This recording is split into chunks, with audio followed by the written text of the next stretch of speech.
Assalamualaikum friends, welcome to Njfcreation. எப்படி இருக்கீங்க friends? எல்லாரும் நல்லா இருக்கீங்களா? இன்னைக்கு நம்ம சேனல்ல என்னோட ஒன் டே vlog தான் பார்க்க போறோம். இந்த vlogல ரெண்டு சூப்பரான ஹெல்தியான ரெசிபீஸ் இருக்கு. அதனால வீடியோவை ஸ்கிப் பண்ணாம ஃபுல்லா பாருங்க. இப்போதான் நம்ம சேனலை ஃபர்ஸ்ட் டைம் பார்க்குறீங்க அப்படின்னா Subscribe பண்ணி பெல் ஐகானை கிளிக் பண்ணிடுங்க.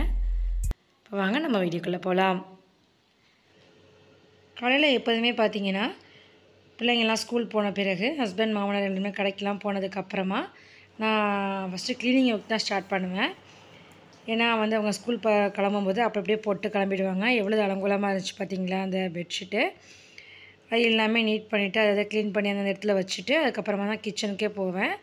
கிச்சனே பார்த்தீங்க அப்படின்னா ஒரே அலங்கோலமாக தான் இருக்கும். மார்னிங் வந்து ஒரே அவசரமாக நம்ம வந்துட்டு அவங்களுக்கு லஞ்ச் ரெடி பண்ணுறது, அப்புறம் பிரேக்ஃபாஸ்ட் ரெடி பண்ணுறது, அதுலேயே வந்து பார்த்திங்கன்னா விசலாம் நிறைய சேர்ந்து போயிடும். அதுக்கப்புறமா அவங்க எல்லாமே ஸ்கூல்லாம் போன பிறகு க்ளீன் பண்ணி முடிச்சுட்டு தான் அதுக்கப்புறமா லஞ்ச் செய்யவே நான் ஆரம்பிப்பேன். பார்த்திங்கன்னா கேஸ் ஸ்டவ்லாம் ஃபுல்லாக க்ளீன் பண்ணிட்டேன். கவுண்டர் டாப்புமே ஃபுல்லாக க்ளீன் பண்ணியாச்சு. ஜாமான் எடுத்து அடிக்கிட்டு சிங்க்லேயும் கொஞ்சம் கழுவு ஜாமான் எடுத்து போட்டேன். இப்போ அதையும் வாஷ் பண்ணிட்டு தான் இருக்கேன். அதையும் முடிச்சாச்சு. பார்த்திங்கன்னா ஃப்ரெஷ்ஷாக வெஜிடபிள்ஸ் எல்லாமே வாங்கிட்டு வந்திருந்தாங்க. இதை பார்த்ததுமே தான் எனக்கு காய்கறி குழம்பு வைக்கலாம் அப்படிங்கிற ஒரு ஐடியாவே வந்துச்சு. ஃப்ரெஷ்ஷாக இருக்கும்போதே பார்த்திங்கன்னா அந்த காய்கறி குழம்பு வச்சோம்னா ரொம்பவே சூப்பராக இருக்கும். இப்போ வாங்க நம்ம காய்கறிலாம் எடுத்து வச்சிடலாம். இந்த மாதிரி பாஸ்கெட்டில் தான் நான் வந்துட்டு தக்காளி, வெங்காயம், உருளைக்கிழங்கு எல்லாமே வச்சுருப்பேன். நம்ம வெங்காயம், தக்காளி எல்லாமே வைக்கும்போதே பார்த்திங்கன்னா கை பார்த்து எடுத்து வச்சிடணும். அது கொஞ்சம் அழுகுன தக்காளி, இது மாதிரி தோல் உறிஞ்சி வெங்காயம்லாம் தனியாக எடுத்து வச்சா அதை நம்ம ஃபஸ்ட்டு யூஸ் பண்ணிடலாம். இல்லைனா நம்ம அது கூட சேர்த்து வைக்கும்போது மற்ற வெங்காயம், தக்காளி எல்லாமே சேர்ந்து வீணாக போயிடும். அதனால் அதெல்லாம் தனித்தனியாக எடுத்து வச்சிடணும்.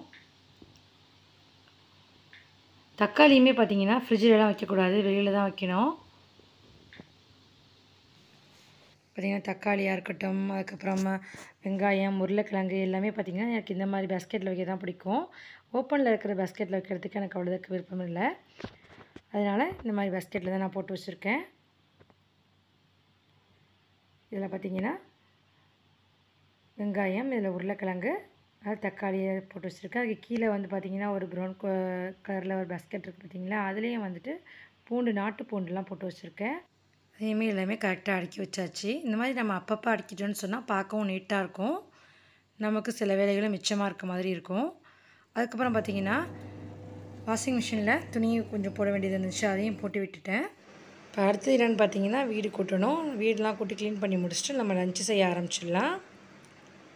நான் முன்னாடியே சொன்ன மாதிரி லஞ்சுக்கு ரொம்பவே ஹெல்த்தியான, சிம்பிளான, சூப்பரான ரெசிபி தாங்க அது காய்கறி குழம்பு. அது எப்படி செய்யுதுன்னு பார்க்கலாம். அதுக்கு ஒரு பேனை ஹீட் பண்ணிவிட்டு அதை வந்து 3 டேபிள் ஸ்பூன் அளவுக்கு மொச்சக்கொட்டை சேர்த்து நல்லா வறுத்து விட்டுருங்க.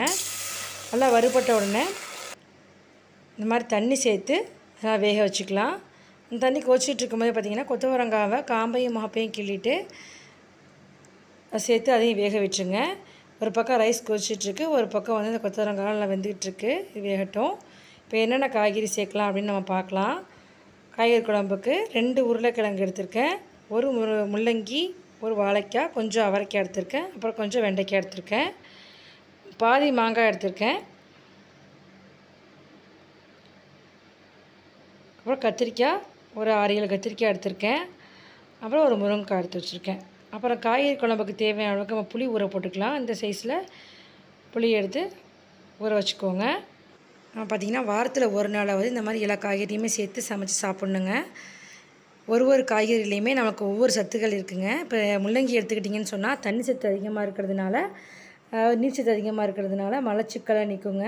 முருங்கைக்காய், அவரைக்காய் அதில் நார்ச்சத்து அதிகமாக இருக்குது.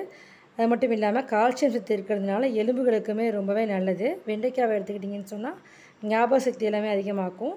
இந்த மாதிரி ஒவ்வொரு காய்கறிலையும் ஒவ்வொரு சத்துக்கள் நிறைஞ்சிருக்குங்க. கத்திரிக்காய், வாழைக்காய் எல்லாமே நீளமாக கட் பண்ணிக்கோங்க. முருங்கைக்காவை இந்த மாதிரி கீரல் போட்டுக்கோங்க. ஃபுல்லாக பாதியாக கட் பண்ணிட வேண்டாம். முருங்கைக்காய், வெண்டைக்காய், மாங்காய் வந்து காய்கறியோடு சேர்த்து வேக வைக்கக்கூடாது. பாதி காய்கறி வந்ததுக்கு அப்புறம் தான் சேர்க்கணும். இப்போ நல்லா வெந்துருச்சு. தண்ணியை நம்ம வடிகட்டி விட்டுடலாம். வடிகட்டி விட்டுட்டோம் அப்படின்னு சொன்னால் கேஸ் ப்ராப்ளம் எல்லாம் அதெல்லாம் இருக்காது. அதை வடிகட்டி சேர்த்தாச்சு. இதில் நம்ம கட் பண்ணி வச்சுருக்க காய்கறியும் நம்ம சேர்த்துடலாம். சேர்த்துட்டு இதுக்கு தேவையான அளவுக்கு நம்ம உப்பு சேர்த்துக்கலாம். 1 டேபிள் ஸ்பூன் அளவுக்கு கல் உப்பு சேர்த்துருக்கேன்.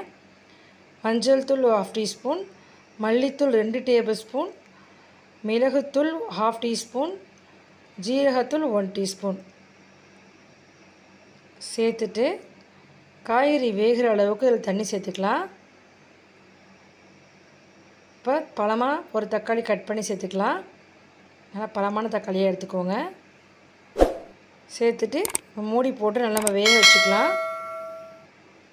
ரைஸும் நமக்கு வெந்துருச்சு. இப்போ நம்ம அதை வடித்து விட்டுடலாம். வச்சாச்சு. பார்த்திங்கன்னா காய்கறிலாம் ஓரளவுக்கு வெந்துருச்சு. இப்போது நம்ம கட் பண்ணி வச்சு இந்த மாங்காய், முருங்கைக்காய், வெண்டைக்காவை சேர்த்துடலாம். சேர்த்து இது ஒரு 5 நிமிஷத்துக்கு நம்ம கொதிக்க விட்டுக்கலாம். நல்லா கொதிச்சிருச்சு. இந்த ஸ்டேஜில் நம்ம வந்து புளி சேர்த்துக்கலாம். புளியை கரைச்சி இதில் வடிகட்டி சேர்த்துக்கோங்க. அதுக்கப்புறமா அரைச்ச தேங்காவை 2 டேபிள் ஸ்பூன் அளவுக்கு சேர்த்து நல்லா மிக்ஸ் பண்ணி விட்டு கொதிக்க விட்டுருங்க. இப்போ நம்ம தாளிச்சிக்கலாம். அதுக்கு ஒரு பேனில் 2 டேபிள் ஸ்பூன் அளவுக்கு எண்ணெய் சேர்த்துக்கோங்க. எண்ணெய் சூடான உடனே 5 பல் பூண்டை நல்லா தோலோடையே நசுக்கிட்டு சேர்த்துக்கோங்க. அப்புறம் ஒரு பெரிய வெங்காயம் நீல வாக்கில் கட் பண்ணி சேர்த்துக்கோங்க. 1 டீஸ்பூன் அளவுக்கு வெந்தயம் சேர்த்து அதை பச்சை வாசனை போகிற அளவுக்கு நல்லா வதக்கி விட்டுருங்க. அப்புறம் ஒரு கத்து கருவேப்பிலை சேர்த்துக்கோங்க. சேர்த்து நல்லா வதக்கிடுங்க. அப்புறம் 1 டீஸ்பூன் அளவுக்கு மிளகாத்தூள் சேர்த்து அதையும் நல்லா வதக்கி விட்டுட்டு நல்லா வதங்கின பிறகு இதை நம்ம காய்கறி குழம்புல சேர்த்துடலாம். நல்லா மணக்க சூப்பராக இருக்குது வாசனையே. இந்த ஸ்டேஜில் நீங்கள் உப்பு புளி காரம்லாம் கரெக்டாக இருக்கான்னு செக் பண்ணிக்கோங்க. எனக்கு உப்பு மட்டும் கொஞ்சம் கம்மியாக இருந்துச்சு, அதை மட்டும் நான் சேர்த்துக்கிட்டேன். புளியுமே அதே மாதிரி தாங்க, ஃபஸ்ட்டு கொஞ்சமாக சேர்த்து பார்த்துக்கோங்க. பத்தலைன்னா அதுக்கப்புறமா நீங்கள் சேர்த்துக்கோங்க. அவ்வளோதான் ஃப்ரெண்ட்ஸ், நம்மளோட ஹெல்த்தியான சிம்பிளான காய்கறி குழம்பு சூப்பராக ரெடி ஆகிடுச்சு. கண்டிப்பாக எல்லாருமே ட்ரை பண்ணி பாருங்கள். இந்த காய்கறி குழம்புக்கு என்ன சைட் டிஷ் சூப்பராக இருக்கும் அப்படின்னு பார்த்தீங்கன்னா, எக் ஆம்லெட் ரொம்பவே சூப்பராக இருக்கும். அப்புறம் வாழைக்காய் வறுவலுமே ரொம்பவே சூப்பராக இருக்கும். நான் இன்றைக்கி பார்த்தீங்கன்னா எக் ஆம்லெட் தான் எடுத்திருக்கேன். எக் பிடிக்காதவங்க பார்த்தீங்கன்னா வாழைக்காய் வறுவல் பண்ணிக்கலாம். அப்படி பாவக்காய் கூட்டு பண்ணிக்கலாம். காரமான பாவக்காய் கூட்டு பண்ணிங்கன்னா ரொம்பவே சூப்பராக இருக்கும். இப்போ என்னோடய ஹஸ்பண்டுக்கு லன்ச் எடுத்துகிட்ருக்கேன். அவங்களுக்கு கடைக்கு தான் லன்ச் கொடுத்து விடணும், அதுக்காக தான் எடுத்துகிட்ருக்கேன்.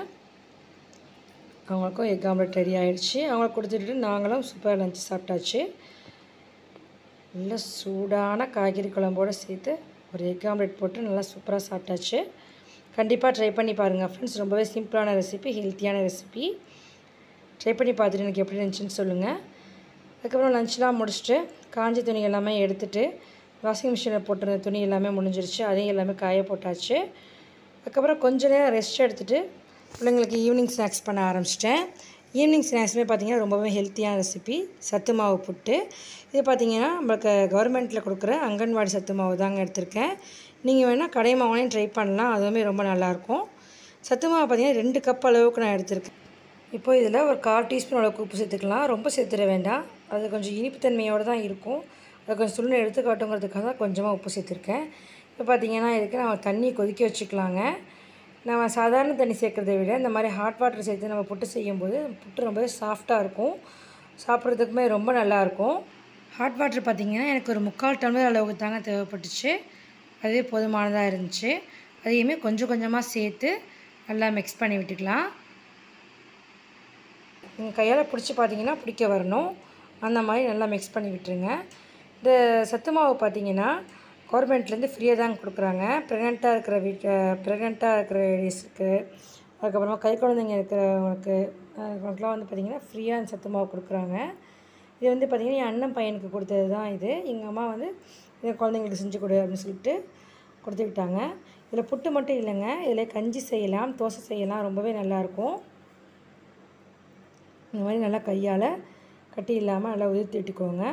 இப்போ வந்து இதை நம்ம வந்து இட்லி பாத்திரத்தில் வச்சு நம்ம வேக வச்சுக்கலாம். இது ரொம்ப நேரம் எடுக்காது, 15 மினிட்ஸ்லேயே உங்களுக்கு நல்லா வெந்து வந்துடும். பாருங்கள் 15 மினிட்ஸ் ஆயாச்சு, நல்லா சூப்பராக வந்துருச்சு. வெந்ததுக்கப்புறம் எவ்வளோ கலர் சேஞ்ச் ஆகிருக்கு பாருங்கள். இதை வந்து நம்ம ஒரு பவுலுக்கு மாற்றிடலாம். இப்போ இதில் கொஞ்சமாக தேங்காய் துருவல் சேர்த்துக்கலாம். 1/2 டீஸ்பூன் அளவுக்கு ஏலக்காய் பொடி சேர்த்துக்கலாம். இப்போ பார்த்திங்கன்னா நான் இன்றைக்கி வெள்ளை நசிச்சு எடுத்து வச்சுருக்கேன், அதையும் இது கூடவே சேர்த்துருங்க. நல்லா சூடாக இருக்கும்போது சேர்த்து நல்லா மிக்ஸ் பண்ணி விட்டுருங்க. அப்போ தான் நல்லா கரைஞ்சி சாப்பிடும்போது ரொம்பவே சூப்பராக இருக்கும். ஆறின பிறகு பார்த்திங்கன்னா அது கரையாது. நம்ம சுகர் சேர்க்குறத விட இந்த மாதிரி வெல்லம் சேர்க்குறது ரொம்பவே உடம்புக்கு நல்லது. சேர்த்து நல்லா மிக்ஸ் பண்ணி விட்டுருங்க. அவ்வளோதான் ஃப்ரெண்ட்ஸ், நம்மளோட ஹெல்த்தியான ஈவினிங் ஸ்நாக்ஸ் சத்து மாவு போட்டு சூப்பர் ரெடி ஆகிடுச்சு. எங்கள் வீட்டில் எல்லாருமே ரொம்பவே என்ஜாய் பண்ணி சாப்பிட்டாங்க. நீங்களும் எல்லாருமே கண்டிப்பாக ட்ரை பண்ணி பாருங்கள். எப்படி இருந்துச்சுங்கிறது எனக்கு கமெண்ட்டில் சொல்லுங்கள். அவ்வளோதான் ஃப்ரெண்ட்ஸ், இந்த வீடியோ உங்கள் எல்லாருக்குமே ரொம்ப பிடிச்சிருக்கும், யூஸ்ஃபுல்லாக இருக்கும்னு நினைக்கிறேன். 2 ரெசிபியுமே ட்ரை பண்ணி பாருங்கள். ட்ரை பண்ணி பார்த்துட்டு எப்படி இருக்குங்கிறது எனக்கு கமெண்ட்டில் சொல்லுங்கள். மறக்காமல் நம்ம சேனலை சப்ஸ்கிரைப் பண்ணி பெல் ஐக்கானை கிளிக் பண்ணுங்கள். தேங்க்ஸ் ஃபார் வாட்சிங்.